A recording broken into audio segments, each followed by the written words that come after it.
Natural hair colour కోసం చూస్తున్నారా? అయితే Anoos henna and black expert వాడండి. సుమన్ టీవీ ప్రేక్షకులకు నమస్కారం. ప్రస్తుతం మనతో పాటు ఉన్నారు ప్రముఖ ఆధ్యాత్మికవేత్త, వాస్తు జ్యోతిష్య పండితులు బ్రహ్మశ్రీ నానాజీ పట్నాయక్ గారు. గురుగారు ఉన్నారు, వారితో మాట్లాడదాం. గురుగారు నమస్కారం. గురుగారు, పూరి జగన్నాథ్ ఆలయంపై వందల్లో గద్దలు అండ్ కాకులు ఈ సంఘటన మనం వింటున్నాం కదా గురుగారు. ఏంటి ఈ సంఘటనను అశుభంగా భావించాలా? ఏమైనా చెడు సంకేతాలు ప్రళయపరంగా ఏమైనా జరగబోతుందా? ఏంటి గురుగారు, దీని గురించి ఒకసారి మాట్లాడుకుందాం. తప్పకుండా అమ్మా. ఫస్ట్ ఆఫ్ ఆల్ ఏంటంటే, మనం ఇది ఒక 5 days 1 week అవుతుంది. ఆల్రెడీ జరిగిన నెక్స్ట్ డే కొన్ని ఛానల్స్ వీడియోలో చెప్పాను. అయితే దీనికంటే ముందే మనం గ్రహస్థితి 1-2 months ముందు నుంచే 2 months ముందు నుంచే గ్రహస్థితులు బాలేవు అని చెప్తున్నాం. మనకిది ఈ రోజుని కాదు, మనకి రామాయణ మహాభారతాల్లో మనకి కొన్ని శాస్త్రాలు ఉన్నాయి. నిమిత్త శాస్త్రము అంటారు, అంటే దీని నిమిత్తము అంటాం. దీని మనము మహాభారతంలో కూడా ఆ యొక్క గాంధారి ధృతరాష్ట్రుడికి చెప్తుంది. అది ఎటువంటి సందర్భము అంటే, వాళ్ళ యొక్క అంటే ఈ పంచపాండవుల్ని మాయాజూదం ఆడి వాళ్ళ రాజ్యాన్ని తీసేసుకుంటారు, వాళ్ళని బానిసలను చేసుకుంటారు. అప్పుడు ఆ రాజ్యంలో ఉండేటువంటి హోమగుండాల్లో నుంచి మంట ఒక్కసారిగా పైకి ఎగిసిపడ్డము, నక్కలు అరుపులు వినపడ్డం, ఇవన్నీ జరుగుతాయి. జరిగినప్పుడు దాని అర్థం ఏమిటంటే, ప్రకృతి ఒక అధర్మ సంబంధమైన విషయం జరుగుతుంది, ప్రకృతిలో కొన్ని జరగబోతున్నాయి అని అర్థం అనమాట. అది గాంధారి వచ్చి చెప్తుంది, ఇట్లా ఇట్లా జరుగుతుంది, మరి ఇక్కడ చూస్తాను ఇలాంటి సంఘటన జరిగింది అన్నప్పుడు ధృతరాష్ట్రుడు భయానికి లోనై ఆ యొక్క పాంచాలను మరలా పిలిచి, అమ్మ నేను నీకు 3 వరాలు ఇస్తాను, ఏదైనా కోరుకో అంటే, ఒకటి వాళ్ళ రాజ్యం వాళ్ళకి ఇచ్చేసేయాలి, వాళ్ళని బంధ విముక్తుల్ని చేయాలనేటువంటిది కోరుకుంటే, 3వ వరం అంటే ఆ క్షత్రియ స్త్రీ 2 వరాలే కోరుకోవాలని 2 వరాలు కోరుకుంటుంది. మరలా దాని తర్వాత మళ్ళీ ఆడించి మళ్ళీ పోగొట్టుకుంటారు. That is different case. అయితే ఈ ప్రకృతి సంబంధించిన సంకేతాలు, స్వప్న రూపంలో వచ్చే సంకేతాలు, శకున రూపంలో వచ్చే సంకేతాలకి కంప్లీట్ గా సబ్జెక్ట్ ఉంది. ఇది చాలా మంది మూఢనమ్మకం అనుకుంటారు. మనకి లాస్ట్ టైం ఏప్రిల్ 22వ తేదీ 2025, అంటే ఈ సంవత్సరంలోనే ఏప్రిల్ 22వ తేదీన మనకి పెహల్గాం దాడి జరిగింది. పెహల్గాం దాడికి ముందు కూడా ఒక వారం రోజులు దాదాపుగా ముందు సేమ్ పూరి జగన్నాథ్ ఆలయంలో మీకు ఆ జెండాని ఒక గెద్ద చించుకొని వెళ్ళింది. అప్పుడు కూడా చాలా మంది ఆహా ఓహో మనకి గరుకుమంతుడు అండి, మంచి శకునం అనుకుంటున్నాను. అప్పుడే చెప్పా, ఇది మంచి సూచన కాదు గెద్ద వాలడం. ఎందుకంటే పూరి జగన్నాథ్ ఆలయానికి ఎటువంటి కాకులు గ్రద్దలు రావు అంత ఈజీగా. వచ్చాయి అంటే ఒక దేవతా క్షేత్రము, దేవత సంబంధించినటువంటి ఇది మనకి గురుగ్రహంగా చెప్తూ ఉంటారు. ఇప్పుడు ప్రస్తుతం మనకి చూడడానికి గురువు శుభగ్రహం అయినప్పటికీ గురువు కాదు, గుర్తుపెట్టుకోండి. గురువు యొక్క ఎనర్జీ రాహు శని యొక్క ఎనర్జీతో ఉన్నాడు. ఇప్పుడు గురువు అంటే రాహు చేత చూడబడుతున్నాడు, శని గురువు యొక్క రాశుల్లో ఉన్నాడు, మరలా కుజుడు కూడా గురువు యొక్క రాశుల్లో వచ్చున్నాడు ఇప్పుడు. కాబట్టి ఈ గ్రహస్థితి ఆల్మోస్ట్ నవంబర్ ముందు నుంచే కూడా గ్రహస్థితి స్టార్ట్ అయ్యి ఇది విపరీతమైనటువంటి జన నష్టానికి దారితీస్తుంది అని చెప్తుంది గ్రహస్థితి చెప్తుంది. అదేవిధంగా మనకి పూరి జగన్నాథ్ ఆలయం మీద ఉండేటువంటి ఆ యొక్క గ్రద్దలు వాడడం కానివ్వండి, కాకులు రావడం కానివ్వండి, 2 వస్తున్నాయి. కొంతమంది కాకులు అంటున్నారు, సో కాకులు గ్రద్దలు 2 వచ్చి తిరుగుతున్నాయని చెప్పడం జరుగుతూ ఉంటుంది. అంటే దేవతా సంబంధించిన ఎనర్జీ అంతా జూపిటర్ ఎనర్జీ, గుర్తుపెట్టుకోండి. ఆ జూపిటర్ ఎనర్జీ దగ్గరికి సాటర్న్ ఎనర్జీ కనెక్టివిటీ అయినప్పుడు ఇలాంటివి జరుగుతూ ఉంటాయి. మీరు కనుక చూసుకున్నట్లయితే జూపిటర్ రాసుల్లో శని ఉండడము, దీని వలన మనము ఎప్పుడూ కనీ విని ఎరుగనటువంటి వింతలు, విడ్డూరాలు. కొంతమంది ఇప్పుడు మనకి చూడండి, మనకి లాస్ట్ టైం జరిగినప్పుడు ఈ పెహల్గాం దాడి జరిగినప్పుడు కూడా ఆ గెద్ద వల్ల కొంతమంది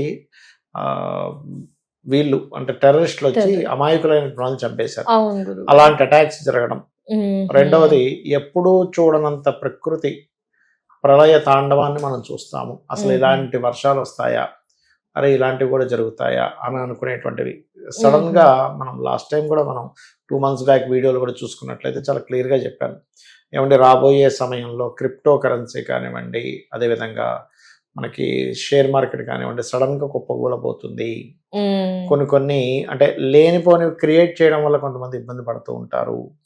అదేవిధంగా హెచ్ఐవి కూడా ఇవ్వనుందని ఇప్పుడు అదే వింటున్నాం. హెచ్ఐవి బాగా ఇది వస్తుంది, ఫ్లైట్ లాగిపోతాయని చెప్పాను. అదే ఆగిపోయాయి. మనం ఆల్రెడీ ముందే మన గొప్పతనం ఏం లేదు. అమ్మవారు ఆ యొక్క ముండైన ఆస్ట్రాలజీ అంటే దీని మైథుని జ్యోతిష్యము అంటారు. ఈ మైథుని జ్యోతిష్యంలో ఏంటంటే జన్మజాతకం రీడ్ చేయడం వేరు, దేశకాల పరిస్థితుల్లో ఎటువంటి విపత్తులు రాబోతున్నాయి అని చెప్పడం వేరు. ఇలాంటివి ఇప్పుడు ఉదాహరణకి ఏ రామచిలుకలో వాళ్ళే అనుకోండి ఉదాహరణకి, అప్పుడు మంచి జరుగుతుంది అర్థం. అందుకే మనకి కంచి కామాక్షి ఆలయంలో రామచిలుకలు వాళ్తుంటాయి, అమ్మవారి దగ్గరకు వచ్చింది. ఎందుకు మీరు శ్యామలా దండకం చదివినా కూడా రామచిలుకలు వస్తాయి ఇంటికి, తెలుసా మీకు?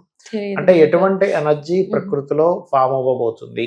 అందుకే చూడండి రామచిలుకలు రాగానే మనం అబ్బా మంచిదండి అంటూ ఉంటాం. కాబట్టి కాకి రాగానే ఏదో అవుతుంది అని భయపడు, కాకి ఇంటి మీదకి వచ్చినప్పుడు పెద్దగా మనం ఫీల్ అవ్వము, ఎందుకంటే ఇంటికి కాకి రావడం అనేది చుట్టాలు వస్తున్నారని, లేకపోతే మనం పిండ ప్రదానం పెడితే అవి తీసుకుంటే మనం పెద్దవాళ్ళ కోసం అని అన్నం అది పెడితే తినడం కావాలని ముట్టాలని చూస్తాం.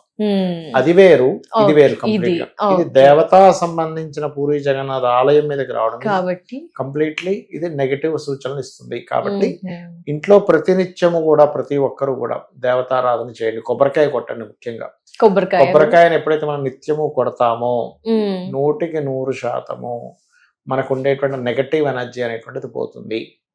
ఇంటి నుంచి బయలుదేరేటప్పుడు కూడా, ఎందుకంటే ఈసారి మనకు ప్రతిసారిలా కాదు, ఎప్పుడు మనం కనీవిని ఎరుగినటువంటి గ్రహస్థితి ఉంది. ఎలా అంటే మనకి ప్రతి సంవత్సరం ఒకసారి చతుర్గ్రహ కూటమి వస్తే 2 ఏళ్లకు 3 ఏళ్లకు ఒకసారి పంచగ్రహ కూటమి వస్తుంది కామన్ గా. దానివల్ల మరి ప్రతి సంవత్సరం ఇబ్బంది అవ్వాలని రోజులు. ఈసారి 3 సార్లు వస్తుంది పంచగ్రహ కూటమి. 3 సార్లు వచ్చేటువంటి పంచగ్రహ కూటమి 3 మేజర్ ఇన్సిడెంట్స్ ని ఇవ్వబోతుంది. గుర్తుపెట్టుకోండి. ప్రళయాల రూపంలోని, కొన్ని కరెన్సీ మార్పిడి రూపంలో, ద్రవ్యోల్బణం, కొన్ని దేశాల్లో ఆర్థిక ఇబ్బందులు వచ్చే రూపంలోని, అసలు కనీవిని ఎరుగినటువంటి అసలు ఇది ఇలా జరుగుతుందా, అమ్మో ఈ వింత అసలు మనం ఎప్పుడు చూడలేదు, ఎందుకంటే 100 ఏళ్ళగా ఎప్పుడు చూడనటువంటి ఒక వింత జరగనుంది అనేటువంటి చూపిస్తుంది.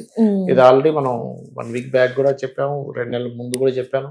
అంటే 1 వీక్ బ్యాక్ 4 days బ్యాక్, ఎందుకంటే మనకి ఈ పూరి జగన్నాథ్ ఆలయం మీద జరిగినటువంటి సంఘటన ఈ గ్రహస్థితికి సంబంధం ఉంది. కాబట్టి నేను చెప్పేది ఒకటే, ఒక్కొక్క రాశి వారు ఒక్కొక్క దేవత ఆరాధన మీరు మనసులో అనుకుంటూ బయటికి వెళ్తే ఇటువంటి ఇబ్బంది ఉండదు. మేషం వారు గణపతిని, సూర్యుడిని, వృషభం వారు ఓం నమో నారాయణాయ, మిథునం వారు శ్రీమాత్రే నమః అనుకుంటూ, కర్కాటకం వారు ఓం స్కందాయ నమః, సింహం వారు ఓం ద్రాం దత్తాత్రేయాయ నమః, కన్యారాశి వారు ఓం నమో వెంకటేశాయ, తులవారు ఓం దుర్గాయ నమః, అదేవిధంగా వృశ్చికం వారు ఓం దక్షిణామూర్తి నమః అనుకోవచ్చు. ధనస్సు వారు ఓం లక్ష్మీ నరసింహస్వామి నమః, మకరం వారు శ్రీమాత్రే నమః, కుంభం వారు ఓం నమో నారాయణాయ, మీనం వారు వచ్చేసి ఓం రాజరాజేశ్వరీ దేవి నమః అనుకున్నట్లయితే అన్ని విధాలా బాగుంటుంది.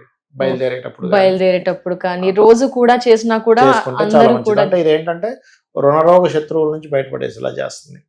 అమాయకంగా వెళ్ళి అక్కడేదో కాల్పులు జరిగి, లేకపోతే ఏ ప్రకృతి విలయాల్లోనూ, యాక్సిడెంట్స్ చెప్పాం ఆల్రెడీ. ఇప్పుడు యాక్సిడెంట్స్ కూడా ఎక్కువ అవుతుంటాయి, అగ్ని ప్రమాదాలు చాలా ఎక్కువ అవుతూ ఉంటాయి ఇప్పుడు ఉండే సందర్భంలో. సో కొబ్బరికాయ కొట్టడం, ఇలా రాసులు బట్టి మంత్రాలు చెప్పించుకొని బయటికి బయలుదేరితే వారికి అంతా తప్పకుండా. గురువు గారు ధన్యవాదాలు. గురుగారు మాలో ఉన్న సందేహం నివృత్తి చేసినందుకు నమస్కారం. గురు శ్రీమాత్రే నమః.